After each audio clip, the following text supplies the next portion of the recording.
Usa ka tingog, usa ka katawhan.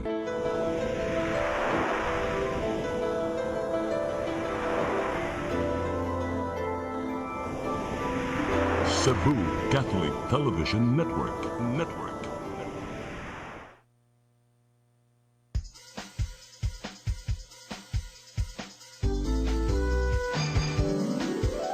Hello Cebu, maayong buntag.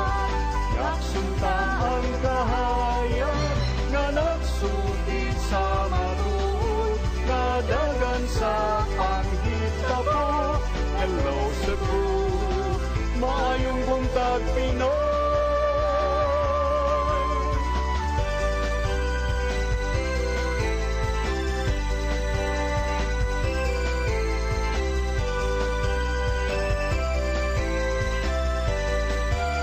Ang katutulungan sa mga katawhan. Hello Cebu, hello Cebu, maayong buntag Pinoy, maayong buntag Pinoy, maayong buntag Pinoy.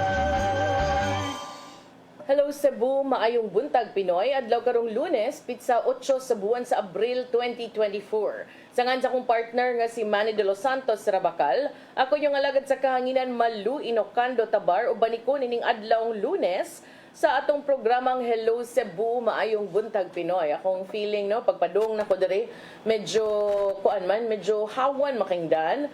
Duda ko murag ang uban wa naman siguro na narbahog nanguan karong adlaw, murag nag-leave na siguro ang uban, pero padayon gihapon ta sa atong pagsibya no kay wa man ni holiday or online nga kanang so na lahi nga module first no ang ato ang pagprograma labi pag yun kay wa pa akong partner nga si Sir Manny. Hi sir, kumusta na ka diha? I hope you're okay and I hope you're feeling better. So, sama sa naanda, natong ipadangat kini atong front pages sa mga pamantalaang lokal ug nasyonal. Atong sugdan sa Sunstar Daily. Sa Sunstar Daily, BPO and multinational magnet Cebu, number 1 outside NCR. Sa Super Balita sa Sunstar, 70 ka ektarya gikaunsa kayo. Sa The Freeman, workers may skip work due to heat, but without pay. Sa Banat News, sa The Freeman, 3 ka barangay ang naapektuhan, 70 ka ektaryang bukid sa Oslob nasunog. Sa Philippine Daily Inquirer, Show of Unity, Philippines holds drills with 3 key allies. Sa Philippine Star, all public schools hold distance learning today. Sa Manila Bulletin, traffic summit set this week. PBBM says government must take the lead in observing road courtesies. Ug sa Tempo, sextortion. Maugatong front pages sa mga pamantalaang lokal ug nasyonal. Sa among pagbalik kay Lunes man ron, mga paghisgot-hisgot, please stand by. Hello Cebu, hello Cebu, maayong buntag Pinoy, maayong buntag Pinoy, maayong buntag Pinoy. Ako si Mr. Rudy Romares, electrical subcontractor ng maong building. Ani adto nga wala pa ko mogamit og ko'y sakit akong tuhod, iglakaw na ko, akong mga lutaha no. Labi na gikan ta sa overtime. Di sa ko ganahan mo kaon, nindot na ang resulta kay karon moagi ta sa rampa diha no, maglakaw ra jud ko. Mga batan-on nga mauwahi na kong lakaw kay kusog na ko mulakaw tungod sa paggamit nako sa koy. So ay mo gamit sa koy kay nindot kay resulta. Daghang kay salamat sa koy. Herbal capsule, barato na, epektibo pa. Koy Herbal Capsule. Discover the beauty of the Philippines.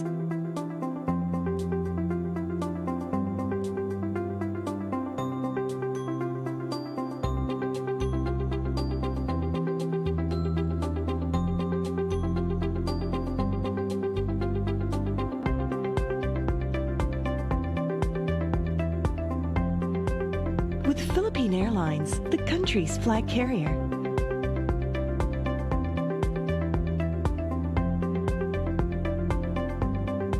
The airline that lets you feel the warmth of the nation.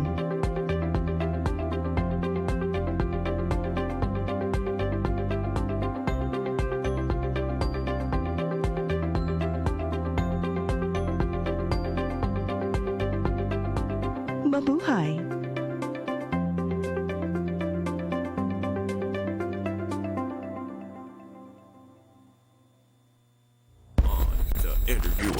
Isang malaking karangalan po ang makaharap ang isa sa pinakamatapang, the most bemedaled soldier. Do you know why you are still alive? Meron pa siguro tayong mission. Pag binabalikan niyo po ang iyong military career, ano po yung toughest battle? Then and now, takot kayo mamatay. Handa ako. Manong Ariel, kayo po ang the push-up man.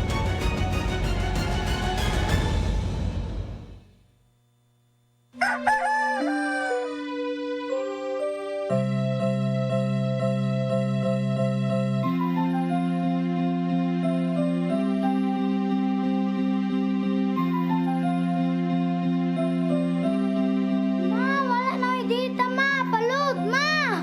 Sorry ma'am, na-late ko. Nangita pa mong gugo para internet sa kong anak, ma'am. Ay, wala na yung problema. Pag-sinisibo. Sinisibo, sinisibo. For your internet connection. And for the signal of your cable TV. So fast and straight that transmission to your home. Sinisibo. Sinisibo, sinisibo. Offers you to have fiber optics. For your viewing experience, perfect and clear so fast. So great and affordable for you to enjoy. Sinisibo. Cine Cebu Television Network Incorporated offers fiber to the home broadband internet bundled with fiber to the home cable TV connection. Cine Cebu Television Network Incorporated with its operation in Metro Cebu and the whole province of Cebu soon. And affordable for you to enjoy. Sinisibo.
Maayong buntag Pinoy.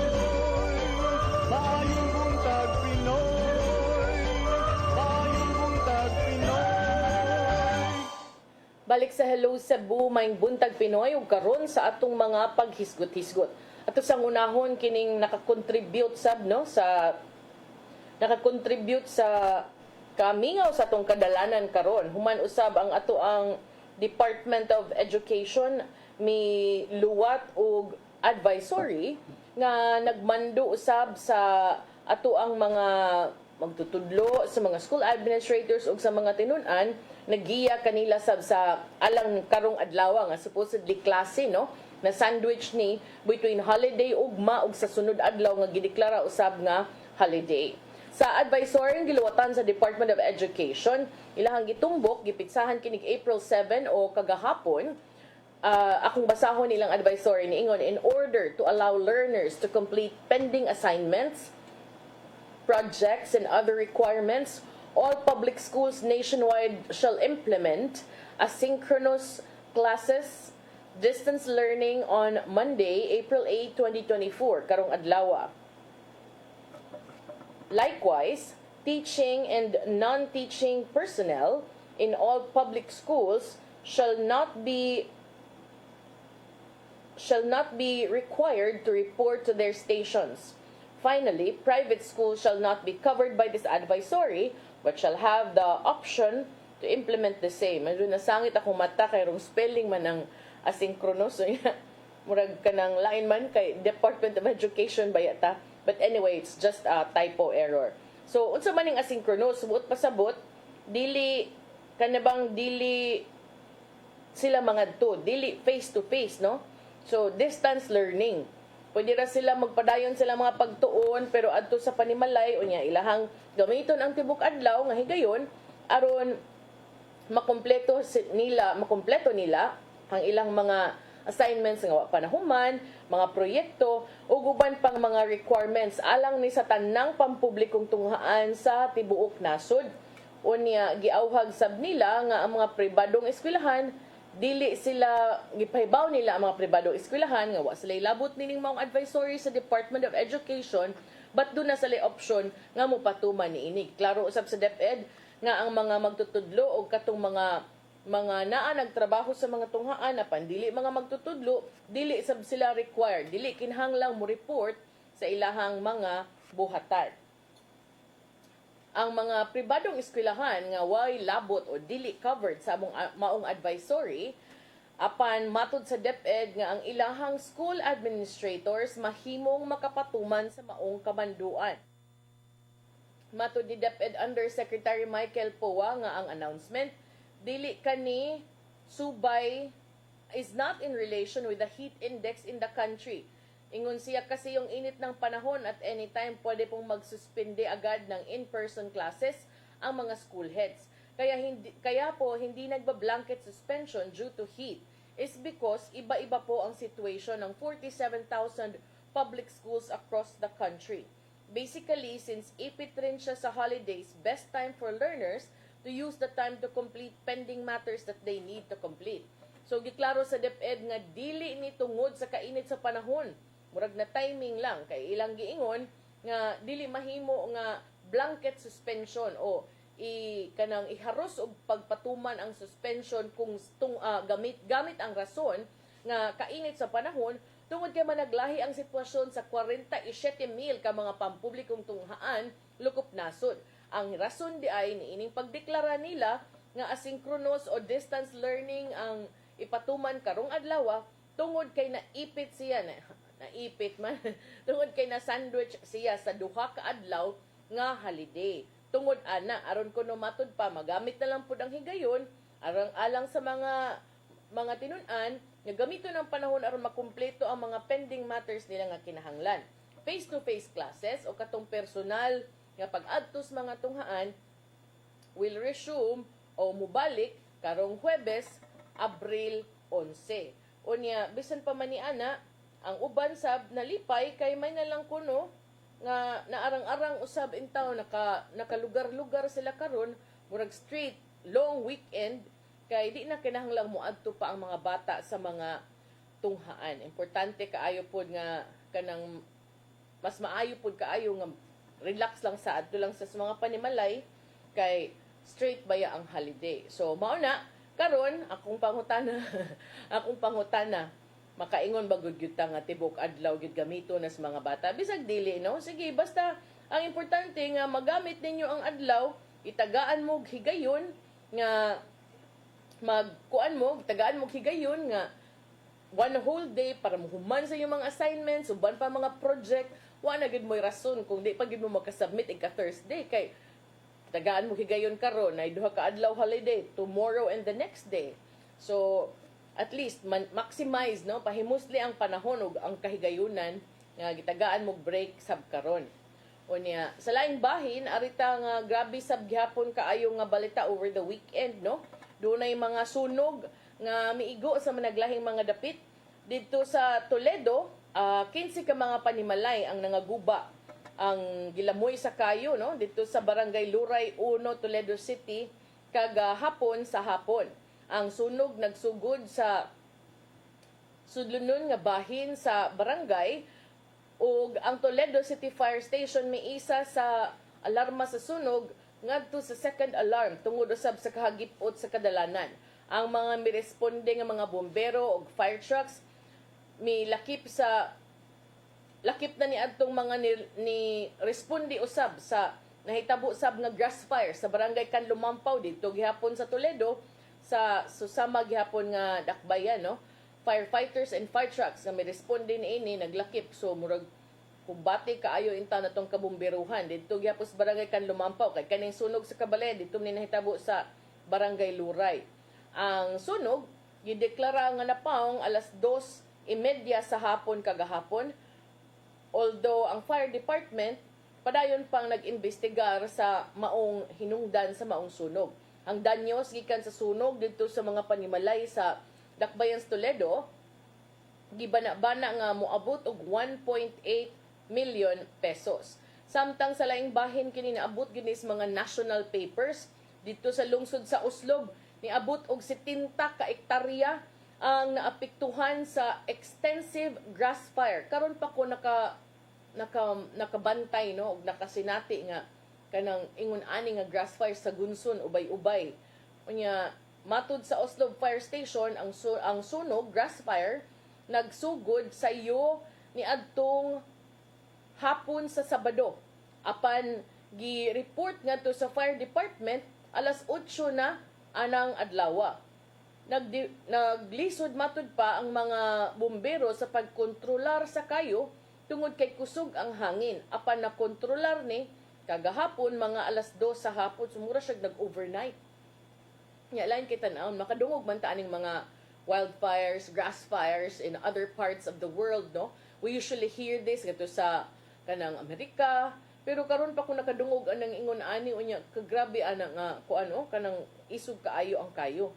So, lisod no ang atong kabomberuhan kagahapon tungod usab sa kagrabe sa kakusog sa hangin unya init pa gyud kaayo na di ba kay katong giingon niya earlier nga mga alas 2 dili alas 2 mga hapon ni nahitabo unya na report alas 8 pas gabi unya pagkahuman na controller the next day na mga 2 PM. Ang grass fire nagsugod sa Upper Kalumpang ug niabot gyud sa kabukiran sa barangay Poblasyon Kanyang ug Daang Lungsod. Gawas sa grabing kainit sa panahon, ang fire department nag-imbestigar sad kung unsa gyoy nakaingon no sa unsa gyoy hinungdan sa maong sunog. Matud ni SFO1 Pitts John Romeo, ang fire investigator sa Oslo Municipal Fire Station. Wala hinoy natala nga nasamad na angol sa maong sunog. Apan ang fire department ni pahimangno gyud sa publiko nga dili in taon ta magdaob-daob rong mga panahon na in taon. Dili ron ang panahon sa pagdaob-daob kanang uban din na labi pa ganang uban murag gyud magsakit gyud ang dughan kay kanang hugaw kay palibot ana bahala na lang uri hugaw ay na lang ug manilhig mo pero ilayo na no.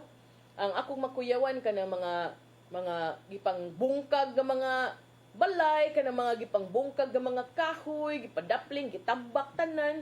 Ikaw man init kayong panahon, maagian ang tao nga manigarilyo, nga wa say buot, pataka lang sa glabay sa ilahang upos, bisag wa pa na paong. Ang resulta ana, di gyud na malikayan, sila og gyud. So kung dito sa mga kalungsuran, ang ilahang problema, kaning grass fires, mukalit lang siga din ha, tungod sa grabe sa kainit sa panahon, para nako, mas delikado baya diri sa atua sa syudad kay daghan kaayong mga tao di gyud ka katag-an og di ba kanang di gyud ka siguro ba labi pag dali kay mo masunog din hang lain-lain nga mga dapit. So even dinhi sa atua ha duol-duol kagahapon dunay mga natala baya nga mga upat gihapon ka fire alerts ya kasagaran grass fire gihapon tungod gyud sa grabeng kainit sa panahon. Ang atong nasayra no sa uban nga nahitabo kagahapon Tisa, Cebu City alas 11:50 buntag. Dito sa Bukirang Barangay sa Pamutan, Cebu City alas 11:49. Sa Campo 5 Talisay alas 11:48 sa buntag. Sa Umapad, Mandawi City, alas 2:04. Unsa may naa ani nilang tanan. Para nako, common denominator, grabe nga kainit sa panahon in anang mga orasa. So, syempre, importante gyud nga magbantay ta, magmatngon gyud ta sa atong palibot kay sus di gyud mauli ug magkinaunsa man gani. Kay labi pa kanang mga laya, kanang mga dahong laya, dili ang katong kanta nga dahong laya ha. Kay dali kay na siya mo dakop og kanang kayo ba. So sa ug manglimpyo man gani ta, mas maay gyud nga kanang di lang sa gyud ta anang magdaob-daob no kay kanaging si tawag ana kanang mulupad ba kanang mulupad nga murag agipo ba na sakto ba na ang term ana basta naay kanang mulupad nga murag nagsiga. I forgot the name no basta mulupad na niya moadto na sa usa ka area nga daghan na sa kay nga tong nagtipon-og ng mga dahon, mga laya, mga sanga, mga papel, samot, karton, samot, or kanang mga dali kaayo mo masunog ng mga materials, light materials. Mao ginay mas maayo nga magmatgon gyud ta, magbantay gyud ta kay di matag-an ang panahon unya karon labihan gayud ka init. Kung pwede pa lang lagi atong pakaliguan og tubig ato ang mga panimalay atong mga atok para lang sa gyud bugnaw-bugnawan pero unsaon sa dan nato nga pwede mo sa yung initang ubang mga dapit wa nagay tubig. So timan ini ha ang fire department ni pahimangno gid sa publiko nga di ta magdaob-daob ro mga panahona ba ng mga basura kanang mga uga nga mga kahoy, ugang mga sanga, ugang mga tanom, mga dahon ay lang sa gyud mo ron dunam gyud nay uban di gyud malikayan murag yung magsakit ang dugha dong di gyud makapanilhig, di makadaog. Ay lang sa bahala na laghugaw. Itipon lang na unya basag tubig oy ilayo-layo sa kanang posibilidad nga modakop sa kayo kay delikado gyud kaayo unya.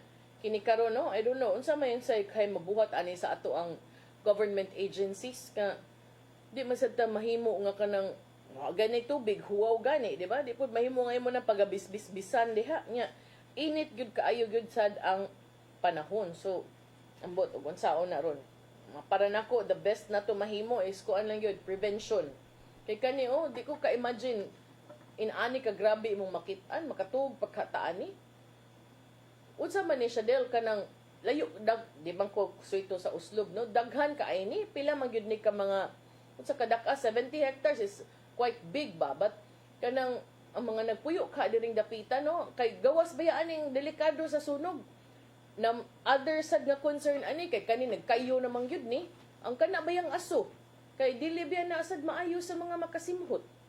So bantayanan sad kay na siya nga dili ta makahanggap permi labi pa atong seniors, labi pa mga bata, labi pa katong mga hubakon kay delikado kaayo na sa inyong kanang respiratory system no nga kanang tungod sa aso. So magmatngon gyud ta para nako sus ambot lang. Tong tabangan atong kabomberuan, atong tabangan atong kaugalingon kay kanang di matag-an. Anya delikado kaayo na sa ato ang mga palibot. Magmatngon gyud ta. But lang unsaon na amo ang bay makuyawan ko ana kay to speakers na binungkag mga kahoy. Diri speakers na sa hardware. O mag-unsa man lang taan ni may natay waterfalls nga pwede natong i-on ug magkinaunsa no.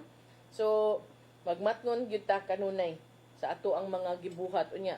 Di malikayan kay nabi agianan niya kanalaging uban manigarilyo kung magpanigarilyo ang uban na ba na ana dili paungon diretso ra og kanang witik ang kanang naupos na nga sigarilyo ba niya ang uban na napabiya ni gamayng siga di ba? So bantayan gyud na kay delikado.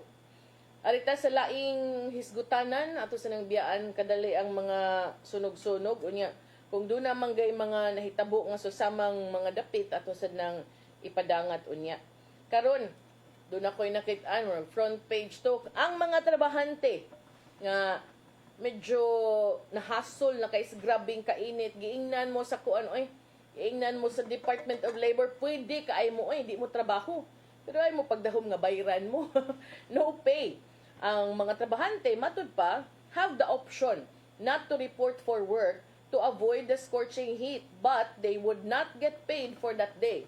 Pero ubang mga trabahante mo, ingon man nga, nga nagutaw mo, absent ko nga, arigi ko sa mua, nga init kaayo, ato lang ko sa opisina para bugnaw kaayo. Diba? Di pa ikay mo bayad sa aircon, mo ingon ng uban, ako pa na po, ingon po ng uban, ato ko small. Kay, kanang, kanang bugnaw, niya, ay kusbay, aron lang yun maluto ko sa among kaugalingong hinungaw sa among scene. Kay, di ba, tanan ba, maig ventilation sa muto ng mga sikit-sikit. So, ikaw, Ferdy, o ganahan yun ka, makaingon yun ka, maluoy ko sa kong skin, kanang, hindi kaya na ako feel, magpaso-paso pa ingos bangko, kay suguon, makas bangko niya, glakaw ni mo sa bangko, init ka yung panahon, di ba? Init pang langit, Ferdy, init pang yuta, ang mga hinungaw, madaot imong mga, kuan din ha, skin, pwede ka mo absent, Ferdy, pwede ko no kandi mo trabaho, pero ay pagdahom nga bayran ka, kinsamsay mo bayad di mo para di ka mo trabaho. Kay ugnay mo bayad di mo para di ka mo trabaho, ay kanan lang ana ta mga apply tanan. Pero ingon ang Department of Labor, workers have the option not to report for work to avoid the scorching heat, but they would not get paid for that day. Si Labor Secretary Benvenido Laguesma may tumbok nga as provided under Department of Labor and Employment or DOLE Advisory Number 17, Series of 2022, niingon nga ang empleyado dunay option not to report for work due to dangers linked to extreme heat. Ang extreme heat, matud ni Secretary Laguesma, ang extreme heat is a form of weather disturbance like El Nino. If reporting for work will expose the worker to danger, whether actual or imminent, then the worker is justified not to report or render work. Natud pa niya. This is not simply because of extreme heat, but also due to unsafe and unhealthy conditions. Labor Undersecretary Benjo Benvenides explained that the concept of imminent danger applies to all unsafe conditions that may be brought about by human-induced and natural disturbances, including El Nino. Matod ni Undersecretary Benavides nga ang empleyado nga mapakyas o magtumili gyud sa pagtrabaho gamit ang rason nga imminent danger mugna sa kining bati nga panahon, and so samang mga panghitabo is free from administrative sanction. The same DOLE advisory, however, also provides that the employee who opts not to work is not entitled to regular pay, except when there is a favorable company policy, practice, or collective bargaining agreement granting payment of wages on the said day, or when the employee is allowed to utilize accrued leave credits. Si Laguesma may pahinumdom sa mga trabahante nga pahibaw unsa dila mga empleyado kung mo leave manggani aron malikayan ang mga misunderstandings sa trabahoan. Siya midugang, it is incumbent on the worker to inform or notify the employer for the guidance of the latter so that contingency measures can be put in place and adopted. Subay usab niini ang labor group nga kilusang Mayo 1 niingon nga government and employers are equally responsible for workers' health and safety at work amid the extreme heat. Ang Secretary General sa KMU nga si Jerome Adonis niingon ang grabing kainit negatively impacts workers inside formal work. But those working in agriculture, docks and construction, delivery riders, and other platform workers are at a higher risk of heat stress and possibly heat strokes. Gisaway gyud yung Adonis ang guideline sa DOLE nga matud pa wa man ni nag-cover, wa man ni nalipod sa outdoor workers. Iya sang gisaway gihapon ang mga Employers Confederation of the Philippines for pushing for heat breaks for select employees. So day heat breaks, no? Kanang grabing kainit, sakto sad. Matud pa ang dole, kinahanglan gid untang mouluwat og mas istrikto nga department order nga nagmando sa mga amo sa mga employers nga mutuman sa susama nga safety measures. Nanawagan usab kini sa mga trabahante nga mopahigayon og mga dialogue sa ilang mga amo, sa ilang employers, ilang local government units ug uban pang responsible agencies to establish policies and measures to ensure safety at work amid extreme heat situations. Ang House Committee on Labor and Employment hangyo usab sa mga employers nga mopatuman og measures, mga tukmang lakang aron kapanalipdan ng ilang mga trabahante gikan sa heat stress. According to panel chair and Rizal Representative Fidel Nograles, there are safety measures stipulated in a Labor Advisory number 8 series of 2023 issued by DOLE on how employers could avoid heat stress among their workers. Now that summer season is in, aggravating El Nino and climate change, we call on the employers to follow this DOLE Advisory to ensure the health and welfare of the workforce. Itumbok ni Nograles nga kasagaran girekomendar sa DOLE to reduce extreme heat exposure of employees. He added these measures include having adequate ventilation and heat insulation in workplaces. Rest breaks in work locations could also be adjusted while workers can use personal protective equipment. They must also have access to hydration. The lawmaker warned against the negative effects of heat exposure, which could result in occupational illnesses and injuries. As the saying goes, prevention is better than cure. It is important to give priority to occupational safety to prevent accident at the workplace. Matud pa niya. Okay, so pwede mo absent, pero way bayad. Yan ang deklaro daan. Unya, kamo na say bahala nga mo estimate din ha. Kay kamo man yung nagdasin yung lawas, o kamo man sad kay baw sa kahimtang sa panahon, managlahi man na in different parts of the country. So, kana, obserbaran lang yun. Kung di gyud mada, di gyud ipugos kay kanina bang init kayong panahon, init sa kay tag-o. Unya, high blood sa ta, di ba? So, mas maayod na nga magkuan yun, mag-self-check sa ta, atong i-assess atong kaugalingon, ug ang ato sad nga palibot, then make the appropriate decisions aron sa masiguro nga luwas ta sa ato ang pagpanginabuhi ug sa atong pagpanarbaho. Unya, break sa ta, sa atong pagbalik, duga mga paghisgot-hisgot. Please stand by. Hello Cebu, maayong buntag Pinoy, maayong buntag Pinoy, maayong buntag Pinoy. Ako si Jocelyn Boris, sa dihang naka-take na ko sa koy, arang-arang na kong paminaw o niubos na jud ang akong BP. Salamat sa Koy Herbal Capsule. Koy Herbal Capsule. Discover the beauty of the Philippines.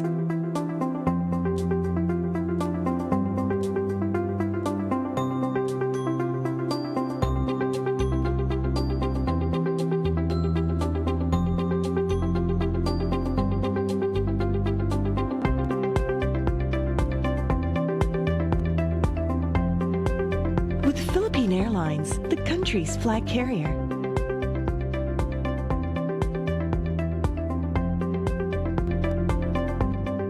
The airline that lets you feel the warmth of the nation.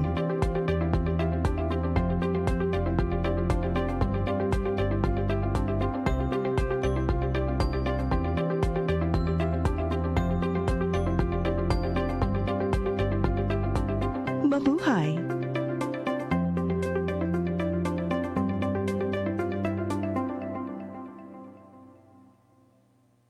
Ako si Lude Carante Rivera, daghan ko gibati sa kong lawas. Sukan ako nag-inom aning koy, gaan akong lawas, daghan kay salamat sa koy. Nakaayos ang mong balatian. Barato na, epektibo pa. Koy Herbal Capsule. The interviewer. Isang malaking karangalan po ang makaharap ang isa sa pinakamatapang, the most bemedaled soldier. Do you know why you are still alive? Meron pa siguro tayong mission. Pag binabalikan niyo po ang iyong military career, ano po yung toughest battle? Then and now, takot kayo mamatay. Handa ako. Manong Ariel, kayo po ang the push-up man.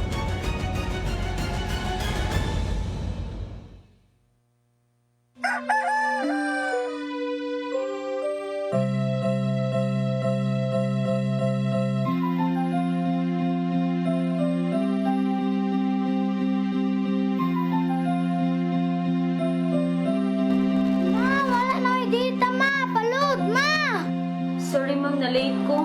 Nangita pa mong gusto para internet sa kong anak, ma'am. Ay, wala na yung problema. Pag sinisibo. Sinisibo, sinisibo, For your internet connection. and for the signal of your cable TV. So fast and straight, that transmission to your home. Sinisibo. Sinisibo, sinisibo, Offers you to have fiber optics. for your viewing experience, perfect and clear so far. So great and affordable for you to enjoy. Sinisibo. Cine Cebu Television Network Incorporated offers fiber to the home broadband internet bundled with fiber to the home cable TV connection. Cine Cebu Television Network Incorporated with its operation in Metro Cebu and the whole province of Cebu soon. And affordable for you to enjoy. Sinisibo.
Di siya kumutuog na Ginoo.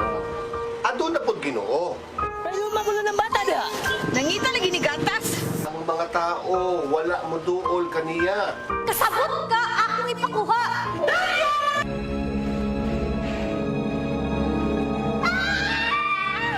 Ug naa sa unang Timoteo 3:15 nga ang iglesia sa buhi nga Dios mo iyang panimalay ug mao ang haligi ug sukaranan sa kamatuoran.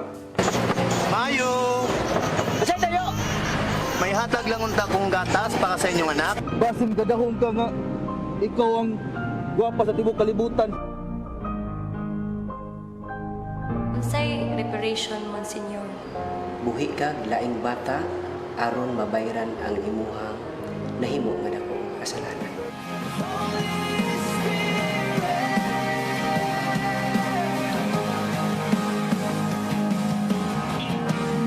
Daghan ka nato ang nagduda kung doon na bagay Ginoo o wala. Apan ang Biblia nag-ingon nga atong dawaton pinagi sa pagtuo ang kamaturan nga dunay Ginoo. Sa Hebreo 11:6 nag-ingon walay makapahimot sa Dios kung walay pagtuo. I came for you. I came for you.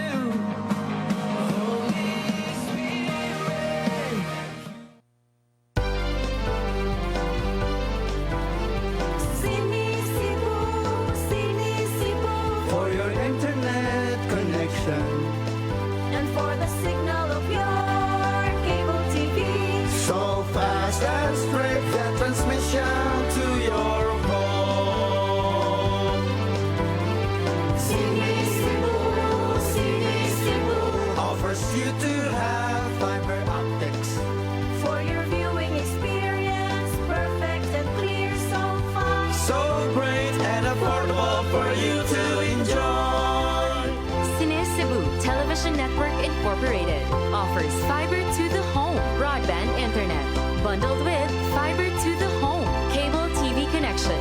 Cine Cebu Television Network Incorporated with its operation in Metro Cebu and the whole province of Cebu soon. Cine Cebu, Cine Cebu. For your internet connection. And for the signal of your cable TV. So fast and straight, the transmission to your home. Cine Cebu, Cine Cebu. Offers you to have fiber optics. For your viewing experience, perfect and clear, so fine. So great and affordable for you to enjoy. Hello Cebu, hello Cebu, maayong buntag Pinoy, maayong buntag Pinoy, maayong buntag Pinoy. Balik sa Hello Cebu, maayong buntag Pinoy. Ug karon padayon sa atong mga paghisgot-hisgot ang pag-asa niingon nga ang easterlies makaapekto sa nasod ug posibleng magda og mga pag-uwan-uwan kagahapon ug hangtod sa umaabot nga mga adlaw sa pipila ka bahin sa nasod matud sa pag-asa. Sa ilang 24-hour weather forecast, ang pag-asa niingon ang Basilan, Sulu ug Tawi-Tawi makatagamtam og mga makasinati og mga pag-uwan-uwan no og mga pagpanugdog og kilat tungod niining gitawag og easterlies. Mapanganurong kalangitan, patak-patak nga pag-uwan og mga pagpanugdog og kilat.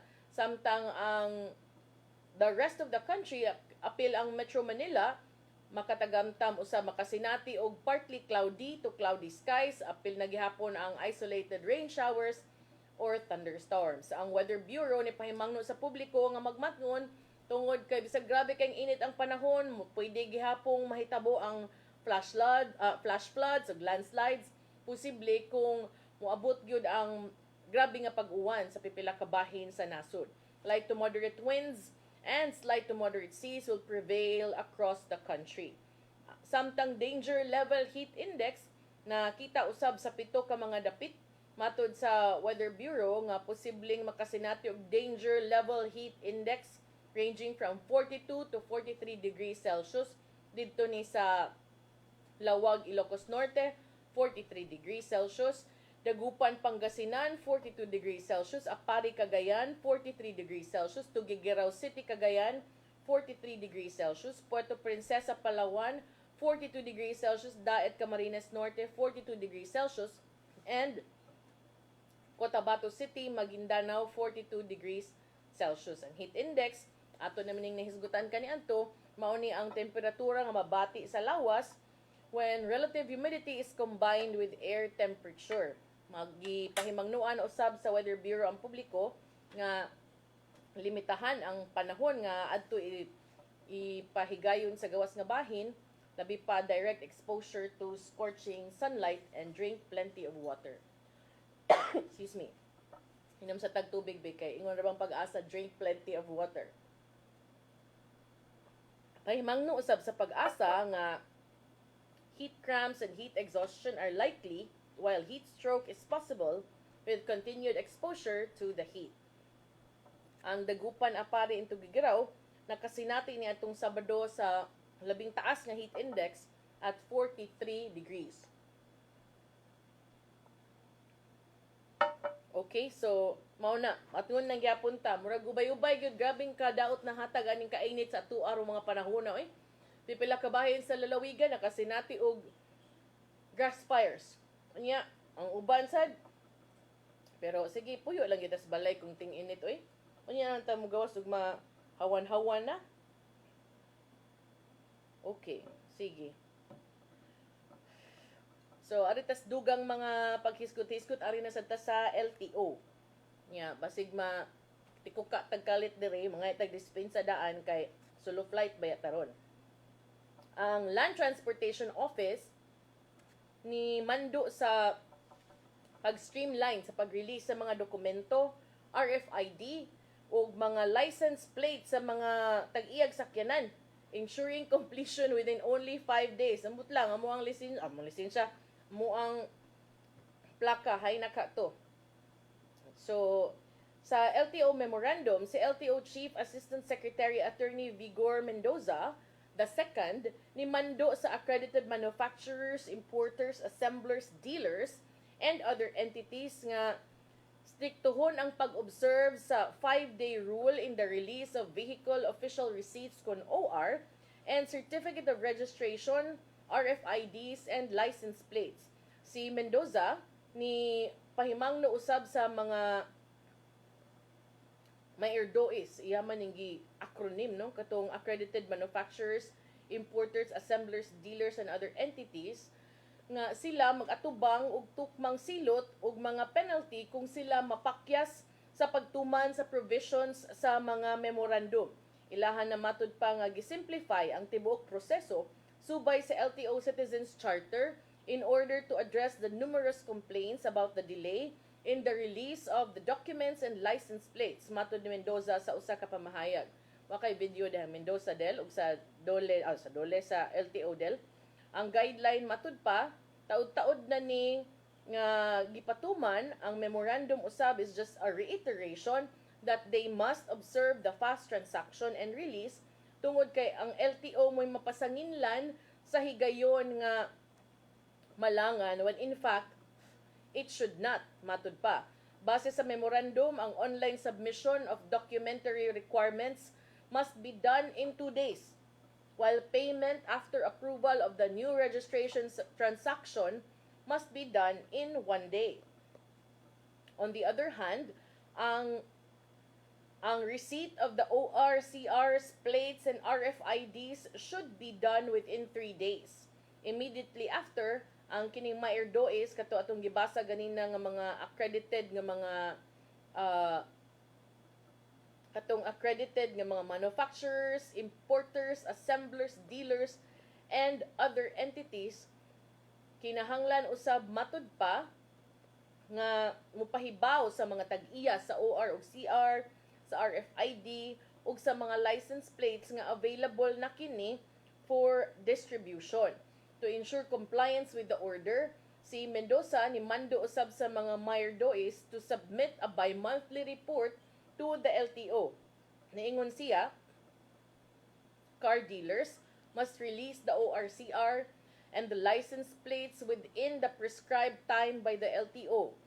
Our regional directors down to the district office heads must ensure the compliance of the dealers. So, I guess karon atong tan-aw no, gipahibaw ni murag pagkuan man over the week last week. So, let's see. I hope nga matuman ni no kay moosad na problema sa kadaghanan kanang imuhang sakyanan kagang-kagang na lang wa pa nagawas ang plaka.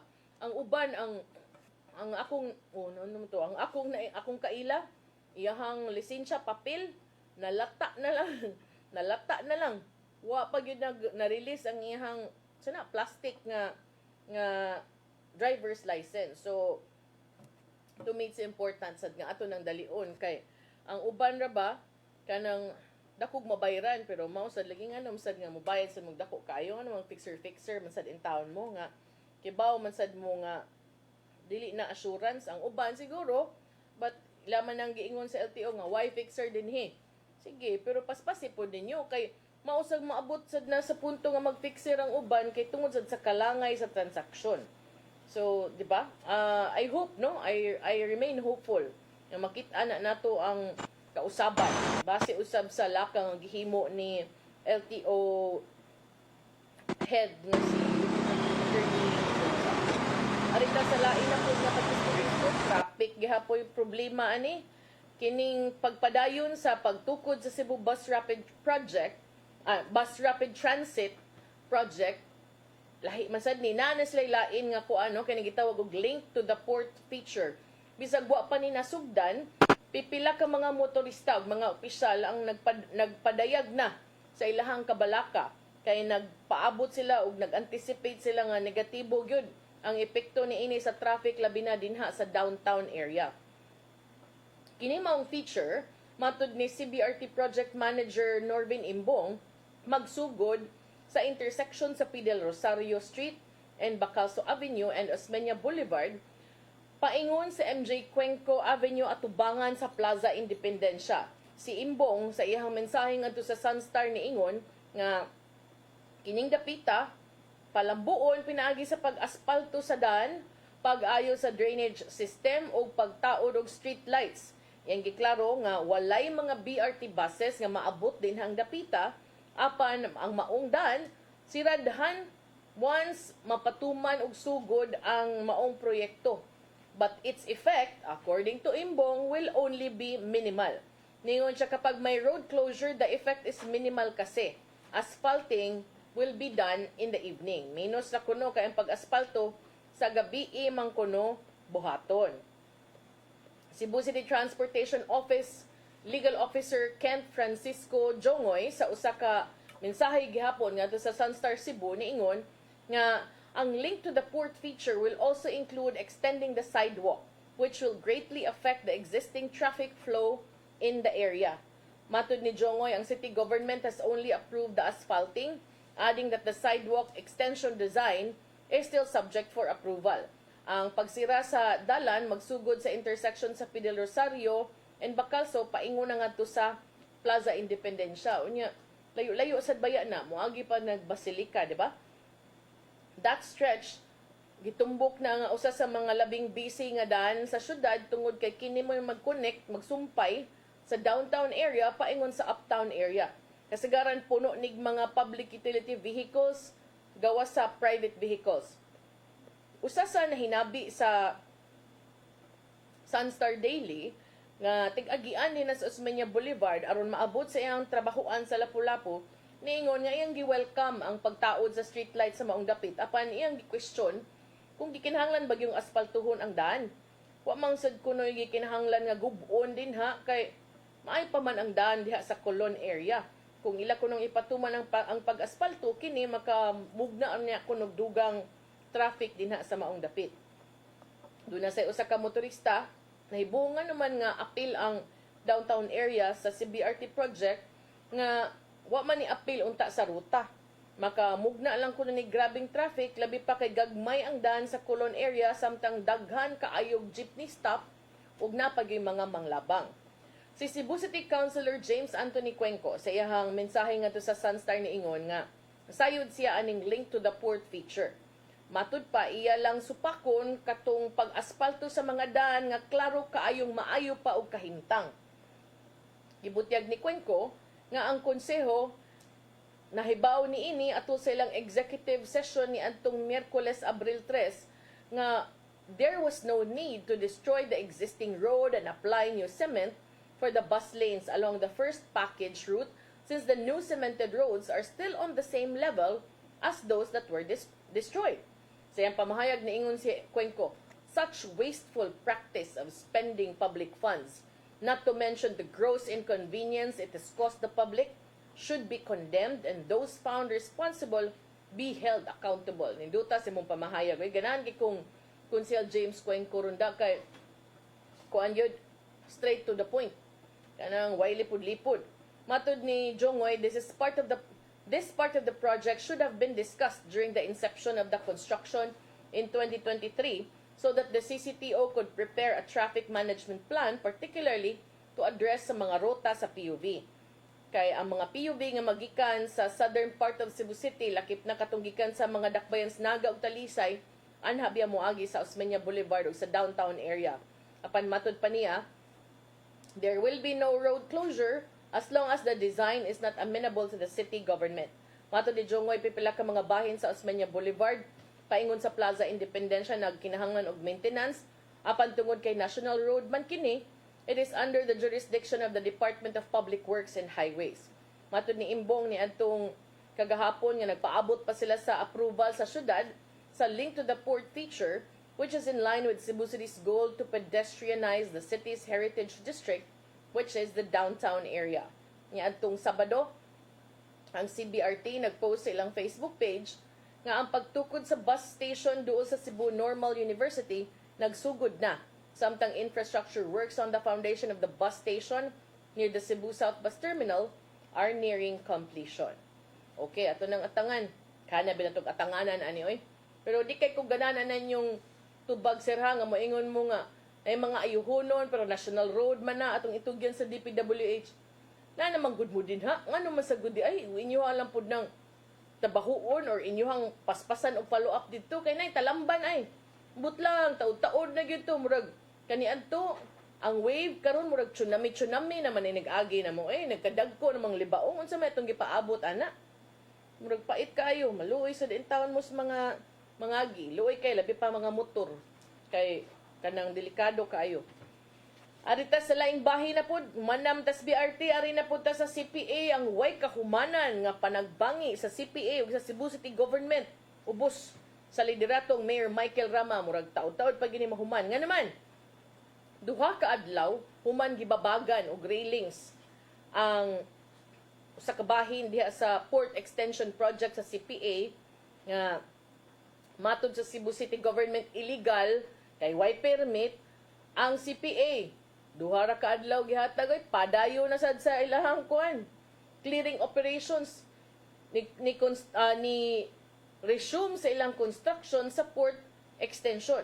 Ang Cebu City Government ipatuman kinumduman sa Notice of Illegal Construction and Work Stoppage Order na giliwatan sa ubon nitong Abril 1. Apan si Mary Nol Bolasa, tigpamaba sa CPA, ni kumpirmar ni atong Sabado Abril 6 nga ang construction works for the new RC Deck Port Facility has resumed last April 3. Ingon siya, it is our commitment to the Office of the Transportation Security to maintain and implement the National Transport Security Plan. Therefore, we have to secure the perimeter of the port and prevent unauthorized access. Matod ni CPA General Manager Kit Comendador sa pamahayag nga giluwatan sa official Facebook page sa maong ahensya ni atong Biyernes, Abril 5. Ang CPA ni ayusan sa gate nga giguba sa mga sakop sa Cebu City Government aron makasud sa tugkaran sa Cebu Ports Authority. Sa usa ka pamahayag ni atong Abril 2 human sa gibuhat nga pag-ali sa Cebu City Government, gikondena sa CPA ang mga lakang nga gihimo sa Cebu City Government, calling it oppression, harassment, grave abuse and usurpation of authority and blatant disregard of the law. Unya si Attorney Carlo Vincent Jimena niingon nga iya sa una kunong i-refer ang maong mga kalambuan ngadto sa mayor, sa city administrator ug sa uban pang mga opisyal. Magsabot sa sila kabahin inig unsay ilahang buhaton. Okay, gamay na lang yun. Last one, ako ning paapil kay murag na consumption ko nagtan-aw sa Facebook kani uban takalag pasa-pasa. Dunay gilotang pamahayag ang pag-asa ni ini nga matud pa ang total solar eclipse. Dili makita diri sa Pilipinas, lakip na sa Cebu. Gabas lang og ang imong tan-awon nga total eclipse katong video sa kanta nga Total Eclipse of the Heart. Kaning giingon nga total solar eclipse karong adlaw di makita sa Pilipinas, di sad makita sa Cebu. Kini mo'y gibutyag o giklaro ni Jomar Aclarino sa Pag-asa Mactan nga adto ra ni makita sa pikas sides kalibutan on the other side of the world. Unya si Aclarino mi klaro usab niining mga nanggawason gipang-share ron nga mga claim sa pipila ka mga expert nga dili taga Pag-asa pero mga expert kig pamati kung maka-share og mga post ba daot sa Facebook University. Niingon, yang kana ko ng mga pangangkon nga tulo ka adlaw kangit-ngit nga nagsigig katapro social media, wala in town ko na scientific proof of such an event. Ang solar eclipse kay bao naman sa taan nga ang solar eclipse mahitabo kung ang moon matung-an sa Earth and the Sun unya mo nang mababagan ang kahayag gikan sa adlaw unya ang atong makuha anino. Pero kaning total solar eclipse may tabo kung matabunan gyud sa buwan ang tibuok kahayag sa adlaw kay total baya, di ba? Gawas anang partial kabahin lang. Matod ni Sir Jomar Aclarino nga ang total solar eclipse adto lang ni makita sa Marquesas Island and a group of volcanic islands in French Polynesia. and some of the countries in the Pacific region and North America. Iyang giklaro nga ang solar eclipse will then move across North America starting in the Pacific coast and move towards Mexico, the United States of America, and Canada, and ultimately end in the Atlantic Ocean. Based on Pag-asa's Astronomical Division and their central office in Metro Manila, during a total solar eclipse, ang langit mungit-ngit as if it were night. Those who experience the total solar eclipse will witness temporary darkness due to the alignment of the sun, moon, and the earth, and could also last for hours. Si Eclarino niklaro nga kining mga spekulasyon sa mga tao nga nagpakatap niini social media nga 3 days of darkness are false since they lack scientific evidence. Ilang gipahibaw si astronomer Nico Mendoza sa Central Office sa Pag-asa ni tubag sab niini ningon siya nga, we would like to inform the general public that the news circulating about the earth experiencing 3 days of darkness is a hoax. Di na tinuod. Ang Pag-asa, matod ni Eclarino, is planning to complete a planetarium in Mactan this year. Para mas maklaro sad siguro na. Una, ugnay mga ingon ana ba, tanawa sa ninyo, oy, kung kinsay nag-post, di nagikan, unsa may mga storya diha, kinsay source, kung di taga Pag-asa, kung di taga Weather Bureau, ayon, taon magtuo, ano eh. Kay, ang uban, makuyawa na. Yeah. Ug tinuod man sa gigay ng mahitabo, may nga uban na, tulo kaadlaw, ngit-ngit kaayo, matapos ng kalibutan. Di pa mo ana, wala mo'y bayranan, mahuman inyong problema, ug matapos ng kalibutan, makita na mo sa Ginoo, di ba? Mao na, pagsugod og buhat, og mga maayong buhat, sugod pa lang karon, aron di mo magsighadlok-hadlok, og unsay mahitabo puhon. Pero ug namoy mga kabalaka, pag ampo mo, yun niya, ayaw mong tuuan ng mga dili authority in town. Ari sakta sa wanam tayo oras ato sa tang ipadangat kining giandam ni Tatay Dodong aniyang pulong ug kinabuhi.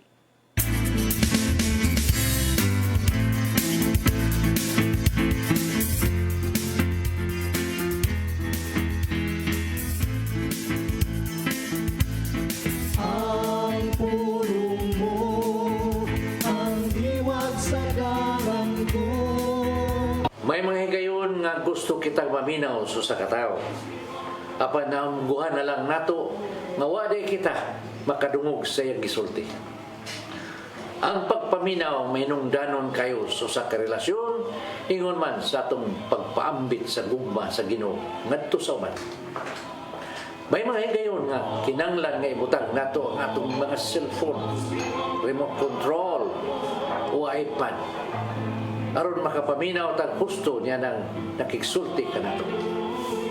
Sa Lucas 9:44, si Jesus mingon, ayaw ka mo kalimod sa akong isulti kaninyo karon. Ang anak sa tao, itugyan ngadto sa gahom sa mga tao. Dinis samara sa gisultihan ni Jesus ang iyang mga disipulo nga namati ug maayo sa iyang gisulti kay mainungdanon ang iyang gisulti. Mainungdanon nga kita pamati kayo kung unsay isulti subang kanato. Labaw sa tanan, kinanglan mamati kita o makiksulti nato ang Ginoo. Ibutang kayo ang atong kasing-kasing siyang uli. Nagsoon, mo kini ang pulong nga naghatag o giyak kanato nining adlaw. Pagampok kita sa samahan sa anak si Espiritu Santo. Nang ito nga maan among Ginoo. Tudloy ako nga makabao nga maminaw kung unsay isulti kanako kanimo sa mga katawo. Nga tao nga gigamit nimo aron makapaghigmata kanamo. Kining tanan lang ito nga maan among gipangayo. Pinagi si mong bugtong anak nga si Kristo. Amen. Samahan sa anak ni Espiritu Santo. Ang pulong mo, ang diwag sa dalan ko. Pulong kinabuhi ni Tatay Dodong Limshua mo nagtapos sa itong tulumanon. Dagang salamat sa Corps of Philippine Airlines. Thank you very much. Archbishop Jose Palma. Nanaydayan ng Tatay Dodong Limshua. Thank you. Sir Dennis Tabar, salamat. At mga kaubanan sa TOC, Sir Robert, Miss Inday, Sir Matmat, Sir Andrew, Miss Joanne sa newsroom, Sir Michael, Sir Del, Sir Raymond, Sir Bruce, ug diri sa studio si Ferdy. Sangan sa akong partner nga si Manny de los Santos Rabacala, kanyang alagad sa kahanginan Malu Inocando Tabar. Salamat sa inyong papakig-uban. God bless us all.